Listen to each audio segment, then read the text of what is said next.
Hello, nice to meet you. I'm Trooper Wiseman. I'm also recording. What is your problem? Where is your recording device? Doesn't matter. Yes, What's your issue? Do you have a recording device on you? I told you. Are you drunk? Are you high? Or something wrong with you? Because I I told am not you drunk. 4 times. Did you come in my house without my permission? Yes, I sure did. I'm going to follow you. If you go in a house, I'm coming after you. I don't know what you're coming in here. Officers getting shot every single day. I ain't going to let you shoot me. We don't You have understand? that Okay. You come in my house without my permission? Good. Go sue. I don't want to tell you.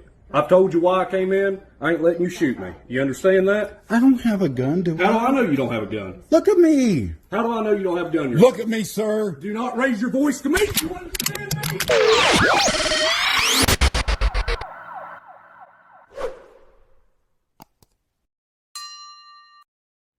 What's up, you guys? Welcome back to Southern Draw Law. My name is James White, criminal defense attorney, former prosecutor, former police officer. Today's case comes as an update to a case that was originally shared by the civil rights lawyer John H. Bryan and depicts a citizen having a very intense encounter with a West Virginia state trooper. Head on over to the civil rights lawyer's YouTube channel to view the video in its entirety and give him credit for sharing it. In the summer of 2022, several TikTok videos began circulating appearing to depict West Virginia State Trooper Rick Wiseman entering a home uninvited and using excessive force on the person taking the video. Apparently, the resident in question was upset with a local church for its use of traffic cones to obstruct the roadway, and he decided to go to the church and start beating on the door during the middle of a service in order to try to take it up with them. Now, it's unclear whether or not the church called to complain on him or whether he called to complain on the church, but somewhere along the way, someone called the police, and Trooper Wiseman and another unknown trooper ended up responding to the call. So let's go back and take a look at the video, and we'll come back and talk about the law. Hello, nice to meet you. I'm Trooper Wiseman. I'm also recording. What is your problem? Where is your recording device? Doesn't matter. Yes, What's your issue? That's all it was. We just let Hello. them know. What's your issue? Where is your recording device? Doesn't matter. What's your issue? Do you have an issue or do you not?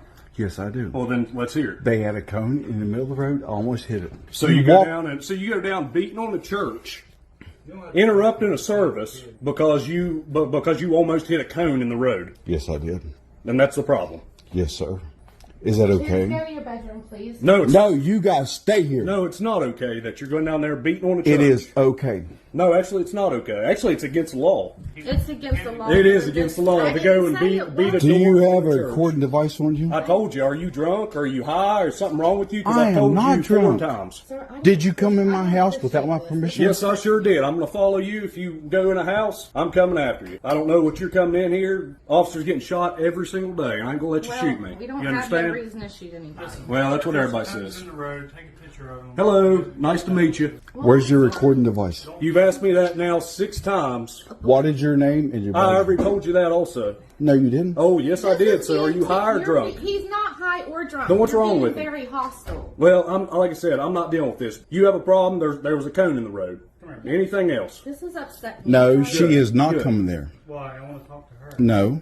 Are you going to make a complaint, or you just? Yes, I That's am. all we wish. Well, make What- your complaint. What is your name and your badge? I've already number? told you that. If you can't remember that, that's on you. You did not, sir. And if you can't read, it's right here. So I don't know what to tell you. What is your name and badge number? There it is. You see it, bub? Come out here. I'll just, You got your recording right there. Anything else? there's acting like. Can I read your name? I don't know. Can you read? Yes, sir. Don't. Listen. I'm not playing this game with you. There was a road cone. Is there anything else you would like to discuss? That's 'Cause I'm the- not going to sit here all day and play games with you. That's the only problem. Okay. You come in my house without my permission. Good. Go sue. I don't want to tell you. I've told you why I came in. I ain't letting you shoot me. You understand that? I don't have a gun, do How do I? I know you don't have a gun? Look at me. How do I know you don't have a gun? Look at me, sir. Do not raise your voice to me. You understand me? Get out of my house. No, I will not. You do not have a right to come in here. You will not raise your voice to me. You We understand just me? bought that phone. I don't care what you just bought. You went down there, pounding on the freaking church door, What? acting like a fool. I'm not going to deal with that. You understand me? You're not going to raise your voice to me. You just walked in our house. and- That's right, because I am not getting shot. You understand me? If you don't have any more complaints, we're going to go. I'll have a warrant on you later for disturbing a church service. Anything else, sir? Yes. Okay, well, let's hear it. I'll charge you. That's fine. That's awesome. My name is Trooper Wiseman. Follow the charges you want. You understand? You have to have a warrant to enter my home. Actually, I don't. Why don't you just tell you law? You do. Well, then guess what? You get to suing and you get to complaining. We'll go from there. This could Have have a been good day. handled a lot better. Can you Don't shake you my walk hand? behind me. No, Please shake my hand. Please, sir, will you shake my hand, sir? No. What's your name and badge number? It's Raymond. Don't close my door. This is my house. What is your name? Sir! Ow! Get out! Leave right now and don't ever come back here. Ow!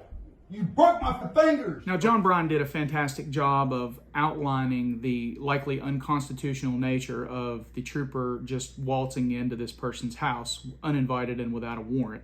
And it's noted a couple times in the video that the trooper was not invited and he came in there anyway. So I'm not going to go through everything he went through, but I am going to suggest that you go to his video link, which will be in the description of my video. And he also lays out some case law in his blog where you can kind of take in the whole issue for yourself and spend as much time as you want. An update has possibly happened in the case since John Bryan did his video breakdown, because now we have some potential criminal charges to talk about. So according to everything I've been able to figure out, it looks like the conversation between Trooper Wiseman and this homeowner began outside of the home prior to the beginning of the video, and the resident apparently decided he wanted to end the conversation. And if you pay attention to the very beginning of this video, you can see Trooper Wiseman take a very labored breath that looks like it's stress-induced, indicating that he's already kind of lost his composure and he's having a really hard time maintaining from the beginning. Now, whether or not the homeowner tried to end the encounter prior to the beginning of the video matters, because if you believe that the homeowner called the police on the church, then he would be able to end the encounter anytime he wanted to.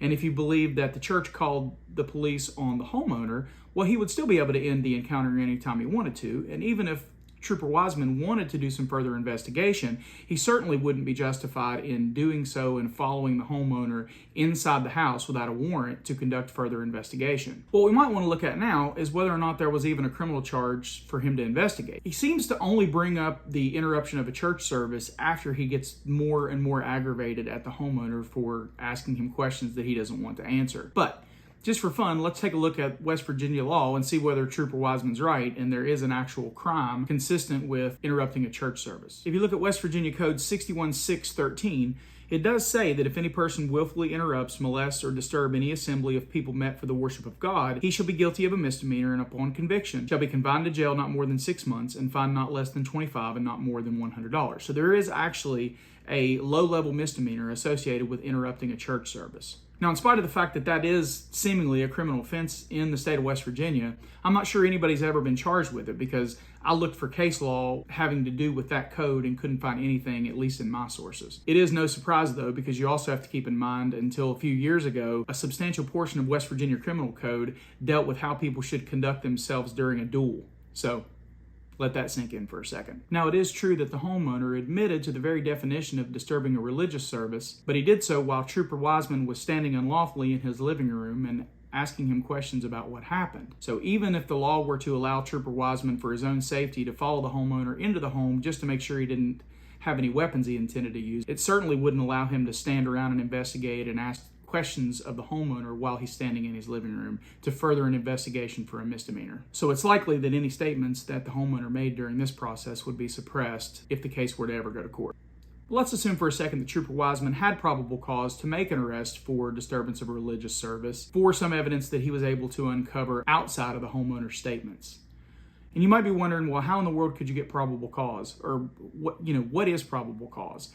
Probable cause is a very low standard, and really, if you think about the word probable, it just deals with probabilities. The question it asks on a very basic level, and it's more legally convoluted than this, but the question it asks on a very basic level is it more probable than not that there's a law in the books that was broken in this case, and is the person in question the person who likely broke it?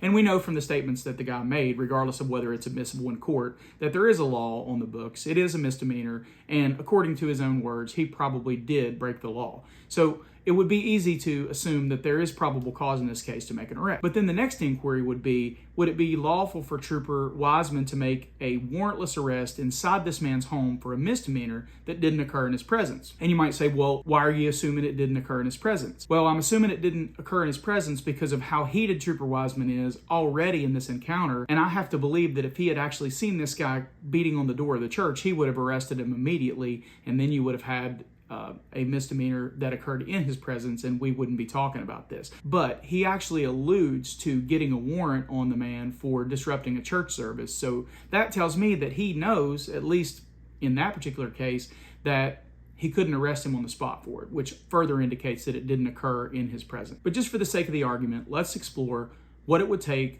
to justify making a warrantless arrest of a person in their home for a misdemeanor that didn't occur in the officer's presence. Generally speaking, it's unconstitutional, whether it's the West Virginia Constitution or the United States Constitution, for making a warrantless arrest inside a person's home for a misdemeanor that didn't occur in the officer's presence. There are a few exceptions to that, but basically the courts have held that what the Constitution requires is that you have to have probable cause, which we've already established probably exists, and you have to have exigent circumstances. And so what are exigent circumstances? Well, there was a 2023 case that just recently got decided in the West Virginia Supreme Court. And what it dealt with was a Putnam County deputy who arrested a defendant for domestic battery at his home without a warrant. And then he ended up charging the guy with DUI. And the case actually made its way to the West Virginia Supreme Court because the DMV suspended the guy's driver's license for DUI based on the warrantless arrest. And so what actually happened was the trial court, the circuit court in Putnam County, West Virginia, threw out this case. They said, you didn't have exigent circumstances, the misdemeanor didn't occur in your presence, and the DUI was based solely on the statement of the battery victim who said that the guy was drunk when he left her house. So the police went to his house, they knocked on the door, he answered, which we all know was a mistake. Once he answered, the police arrested him immediately for a misdemeanor that didn't occur in their presence. And then because they said he was intoxicated and they had a statement from the battery victim that he drove his car, they went ahead and arrested him for DUI, resulting in a suspension of his driver's license through the DMV. The West Virginia Supreme Court said, we agree with the trial court here. It was unlawful in this particular case to make a warrantless arrest in this guy's home because it was a misdemeanor that didn't occur in your presence and you didn't outline any exigency that existed in the law. And so they actually laid out a rule, reiterated really, because it already existed, just last year, reestablishing or reiterating the requirements for exigency. And here's what they said. The name of this case is actually Frazier versus Briscoe, and I'm going to leave a link to the opinion in my description that you'll be able to go read for yourself. But essentially, the West Virginia Supreme Court laid out the following in its reasoning. The test for exigent circumstances involves assessing whether the arresting law enforcement officer had reasonable grounds to believe that if an immediate warrantless arrest were not made, the accused would be able to destroy evidence, flee, or endanger the safety of others or of property. And just like in that case, there isn't much here to justify any sort of exigency. The evidence of the church disruption would likely be limited to statements or video or something that could have been obtained by a warrant. There would be no chance of flight because the guy was already at his house. And there's certainly no threat to safety or property by anybody other than the trooper in this particular case. Now, the update in this case is kind of unique because there has been at least some reporting that Trooper Wiseman was fired and indicted by a federal grand jury for deprivation of rights under the color of law in the summer of 2023. Now, I haven't been able to confirm that, but it's possible that the indictment is sealed. So what I want to do now is just kind of go through the DOJ guidelines as to what those words actually mean. What does it mean to deprive somebody of their rights under federal law, and why is it a crime instead of just something that you can be civilly sued for? So if you go to the DOJ website, it actually breaks it down. Misconduct by law enforcement and other government actors. This provision makes it a crime for someone acting under the color of law to willfully deprive a person of a right of privilege protected by the Constitution or laws of the United States. It is not necessary that the offense be motivated by racial bias or by any other animus. Defendants act under color of law when they wield power vested by a government entity. Those prosecuted under the statute typically include police officers, sheriff's deputies, and prison guards. However, other government actors such as judges, district attorneys, other public officials, and public school employees can also act under color of law and be prosecuted under this statute. Section 242 does not criminalize any particular type of abusive conduct. Instead, it incorporates by reference rights defined by the Constitution, federal statutes, and interpretive case law. Cases charged by federal prosecutors most often involve physical or sexual assault. So that's why, because he slapped the phone out of this guy's hand, that's why we're looking at it as if it's a color of law deprivation, because he actually committed a battery, and we'll go through that in a second. The department has also prosecuted public officials for thefts, false arrest, evidence planting, and failing to protect someone in custody from constitutional violations committed by others. A violation of the statute is a misdemeanor unless prosecutors prove one of the statutorily aggravating factors such as bodily injury, use of dangerous weapon, kidnapping, aggravated sexual abuse, death resulting, or attempt to kill, in which case there are graduated penalties up to and including life in prison or death. So the way this actually operates is that it's a misdemeanor if there's no aggravating factor like bodily injury. But we're going to go through that because I actually think there's both here. Now, again, I wasn't able to confirm an indictment in this case. I'm going to link, there was only one article that I found, and it actually cited Yahoo News as a news source, but I wasn't able to find an article by any of the local news, any reputable news organization or Yahoo News about Trooper Wiseman being indicted. So I don't want to get carried away and say for sure that he has been indicted, but it's possible that the indictment's under seal and they're working through it and they just haven't made a press release yet. I was able to discern through some of the resources that I was able to find online that Trooper Wiseman is probably on administrative leave and either in the process of being disciplined or fired as a result of this incident. I found a GoFundMe page that was trying to solicit money on behalf of Trooper Wiseman and his family for a recent house fire. And the sponsor of the GoFundMe page said something to the effect of, "We support our troopers both on and off the job." The off the job statement indicates to me that he's on leave, but it did refer to him as senior trooper, and there was an actual post sharing the GoFundMe page by the West Virginia Troopers Association, which is kind of like the union that represents the West Virginia troopers. So it's possible that he's in the due process part of being disciplined in some way and he's on administrative leave because he still is being referred to as Senior Trooper Rick Wiseman, and as of right now, it doesn't appear that they've actually terminated him. So battery and assault are bifurcated in West Virginia. Assault is essentially the threat of touching you in a offensive or provoking way, and battery is actually touching you. So and touching an object connected to your body also qualifies as assault or battery, depending on the circumstances. And so when Trooper Wiseman loses his cool after the guy sort of raises his voice at him inside his own home and he smacks the phone out of his hand, that's pretty clear to me that it's battery. So I think you have a misdemeanor deprivation of rights in that particular case because he's standing in your house, no warrant, and all you've done is say words to him that he doesn't like, and he smacks the phone out of your hand and potentially smacks you. And it's pretty obvious that he probably made contact with the gentleman and his phone, but all we see is the phone. So either way, it doesn't matter whether it's assault or battery. It's still a crime. It's still done under the color of law, and it's very likely that it falls under this deprivation of rights. Now, I actually think that there's a second battery that might be a felony here because if you listen to the video at the end, it's pretty obvious that the guy is trying to beg, and I think that's kind of pathetic to be honest with you, to beg a guy who just violated your rights to shake your hand as if that's of any value whatsoever. But for whatever reason, I'm not trying to victim blame here. This guy was clearly victimized by this police officer, but he's asking the guy to shake his hand and the trooper won't shake his hand. And you can hear, because the phone's on the ground, that he's in pain, and then he says at the end, "You broke my fingers." So if it's true that he actually broke his fingers, then you probably do have bodily injury, and you might have a felony that eventually will be indicted if it hasn't already. So that's all I have for this one, guys. Let me know what you think about this in the comments. I have a pretty good idea of how you're going to feel about this particular officer. Seems to me like a meathead that just got his ego way out of control. This is a prototypical sort of trooper mindset. I'm going to link the article that talks about the indictment, although I wouldn't attach a whole lot of credibility for it because I can't substantiate it with any other news source. And I'm going to link the opinions that I talked about and link the Civil Rights Lawyer YouTube page in my description so you'll have access to all those documents. But thanks for checking us out. Please remember to like and subscribe, and I'll leave a couple tiles here for you to check out other videos of mine on the page. Appreciate everything you do for the channel, and have a good day.